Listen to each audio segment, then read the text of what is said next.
klarifikasi tentang berkaitan dengan pelaporan oleh Pak Joko Widodo ya pada tanggal 30 April. Ya. Diberikan pertanyaan yang sangat banyak ya. 97 pertanyaan dengan pasal-pasal 310, 311 berkaitan dengan pencemaran nama baik dan fitnah, dan 6 pasal berkaitan dengan ITE. Jadi ini memang pasalnya panjang, banyak sekali, melebihi pasal-pasal bahkan untuk koruptor, ya kan? Saya tadi ditanyakan sejumlah pertanyaan yang berkaitan dengan metode-metode ilmiah yang saya kaji, tetapi ada sejumlah jawaban, sejumlah pertanyaan yang saya tidak berkenan untuk saya jawab, ya karena itu berkaitan nanti dengan hal-hal teknis, bagaimana saya mengkaji secara ilmiah apa yang saya teliti berkaitan dengan ijazah, lembar pengesahan Pak Joko Widodo yang kami dapatkan langsung dari UGM maupun dari ijazah yang diupload oleh saudara Dian Sandi ya. Dan ada tadi pertanyaannya salah satu ya, atas otoritas apa gitu ya.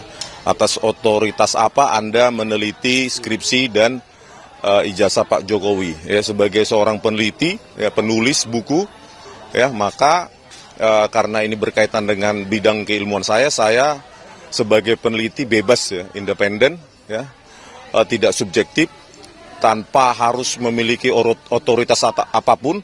Seorang pengkaji atau peneliti itu harus bisa menjawab permasalahan-permasalahan yang ada di tengah-tengah masyarakat kita gitu. Dan dalam undangan klarifikasi itu hanya disebutkan penyidik sedang melakukan penyelidikan sejumlah dugaan tindak pidana, di antaranya tadi disebutkan 310 KUHP, 311 KUHP, ada juga pasal 27A Undang-Undang ITE dan juga pasal 35 dan 32 Undang-Undang ITE.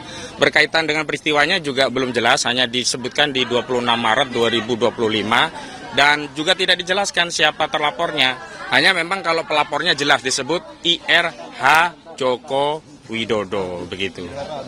Dan kami harapkan penyidik juga menghentikan persoalan yang berkaitan dengan apa yang hari ini dituduhkan pada klien kami. Saya kutip saja ya pendapat Pak Jimli Asidiki, kalau soalnya itu adalah soal ijazah ya diselesaikan ke PT UN. Tapi karena ini lebih dari 90 hari ya diselesaikan di peradilan negeri, dan hari ini di pengadilan negeri sudah bergulir 2 perkara sekaligus. Yang pertama di Pengadilan Negeri Surakarta yang digugat oleh Pak Dr. Muhammad Taufik, yang kedua ada di Pengadilan Negeri Sleman. Artinya semestinya kalau kita mau ya fokus kepada penegakan hukum dan menghormati kaidah hukum, penyidik ya harus menghormati Perma nomor 1 tahun 1956, di mana jika ada perkara berdata beririsan dengan apa yang mereka anggap ada perkara pidana, ya di hold dulu ya, dihentikan dulu perkara penyelidikannya dan fokus menunggu putusan pengadilan perdata hingga memiliki kekuatan hukum yang tetap begitu. Jadi kami pikir klarifikasi yang kami berikan sebagai bagian dari warga negara yang kooperatif memenuhi undangan dari penyidik sudah cukup begitu. Ya. Oke, ada lagi lain? Pak? Tugas kami selaku penasihat hukum hanya meluruskan hal-hal yang menurut kami janggal. Di antaranya cara menjawab dari klien kita Rismond seperti apa. Ya kita jawab secara hukum juga. Jadi tidak terlalu melantur kemana-mana gitu loh. Ya, contoh tadi yang kita soroti memang pasal yang kita dengar selama ini kan laporan dari pelapor, aduan dari pelapor itu pasal 310, 311. Tapi begitu kita cek tadi di dalam ada mengembang ke pasal 35, pasal 32, pasal 27A, itu yungto semua.